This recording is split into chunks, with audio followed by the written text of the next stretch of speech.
All right, so today's question comes from Angela. So Angela is asking, how do I refine my PPC spend to get the best value for money and keep my page one position? Well, congratulations on having that page one position. I'm glad that you're already ranked for keywords that you know convert. Sometimes when we launch products, we like to see that we're on page one for a keyword, but sometimes what our ad data shows is that it doesn't convert at all. So it's kind of a mixed blessing on that one. So congratulations for certainly as far as getting to the point where you've identified search terms and keywords that you can rank highly for and you can convert well for through both your advertising and your organic sales.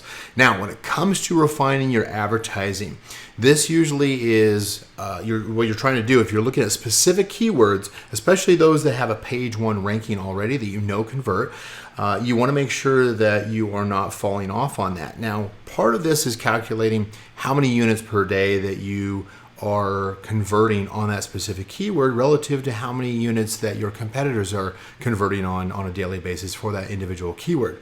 Amazon, of course, does not provide that data to us, and so we have to do quite a bit of guesstimating, if you will. We can take a look as far as if it happens to be say the top converting search term in our advertising and we are currently ranking highly page one, for instance, for that keyword, then obviously that combination is working. It's driving sales. Presumably, it is also driving conversions organically as well, in addition to advertising. However, in order for you to have gotten to that point, you may have had to have gone very aggressive in your advertising on a campaign that is targeting that specific keyword, and you had to go so aggressive that it got really expensive, and you're kind of wondering, okay, how long is that sustainable? When do I back off of that? So generally the way that I look at it is I only have a collection of maybe a few keywords that I'm working on ranking higher organically by using a aggressive PPC strategy on that.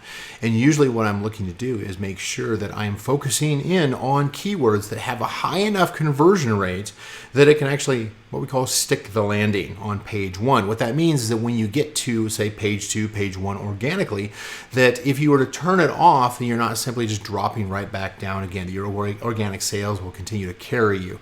Now, one test you can do on this is don't pause your campaigns, simply just back off on how aggressive they are. You'll kind of start seeing where the threshold is of how low can you go before your organic ranking starts to get tested, starts fluctuating, starts dropping down. Then you'll know, okay, I know that however aggressive I currently am in my advertising with my bidding, that is producing enough units sold each day through my advertising in order to supplement what I need in order to combine with the organic conversions in order to maintain that page one position. Now, something that most people don't think about when they're asking a question about advertising is their review rate or their review velocity.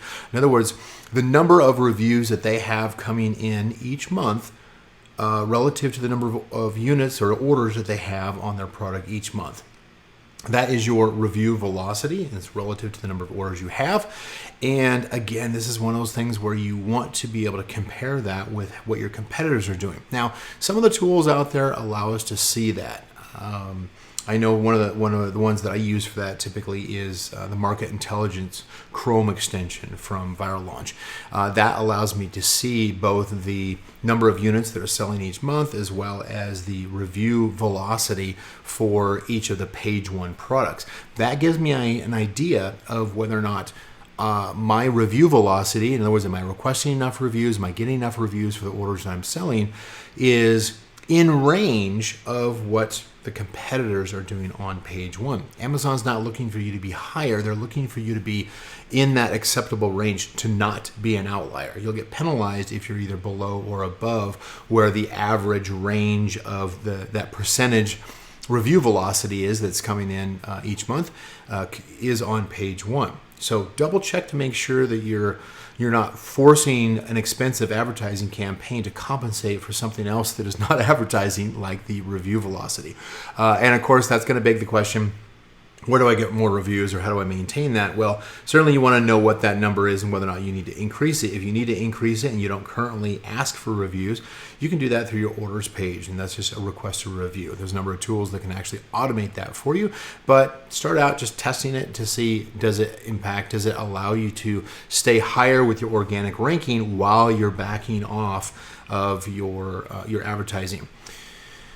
Back to the advertising, you can also test things as far as, can you supplement, can you increase the conversion rate of your existing keywords by better focusing or targeting your ads on that particular keyword. Now, that might be a case where you've got, if you're not currently running sponsored brand ads, for instance, on a keyword targeting ad on that keyword, maybe it's time to introduce sponsored brand keyword targeting ads so that you've got additional units being sold on the, on a set of products. Obviously that goes to your brand page, but it's gonna apply to multiple products at once.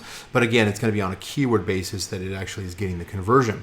2, of course, is the number of units that are generally being sold for your product that you may not be able to target specifically on the keyword. Certainly things like other ad types, like product targeting ads, for instance, can certainly supplement the number of units that are being sold each day on that product. Now, it may not tie to that specific keyword, but it may also help support a higher organic ranking as you test backing off on your aggressive PPC, aggressive advertising on specific keywords through sponsored products. 3rd is, I would go in and see if there's any related keywords, maybe more long tail versions of that same keyword that you should be advertising, or maybe you can advertise more aggressively and then have a higher conversion rate because it's more tightly targeted. Those directly related keywords that might simply just be a long tail version of the keyword that you're currently targeting can add to kind of the value, what some call the juice, of that particular the keyword you're intending to rank for, and it'll have the secondary benefit of you might actually move up the ranks for some of your more long tail secondary keywords that have a lower search volume but may have a higher conversion rate. Again, anything that you can do to increase the conversion rate.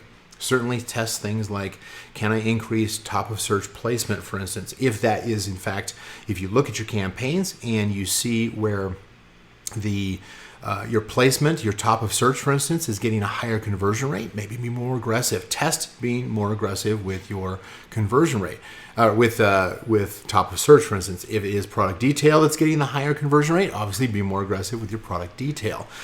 Certainly you can do split testing on your listing. That's a whole different video as far as increasing relevance and engagement with shoppers, and of course conversion rate.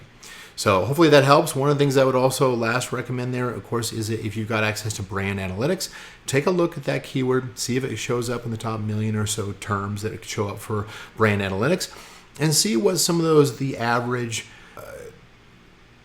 purchase share, conversion share, is for some of the products that are listed there in brand analytics. That kind of give you an idea as far as what kind of conversion rates that you want to be at for that individual keyword that you're targeting. Hope that helps.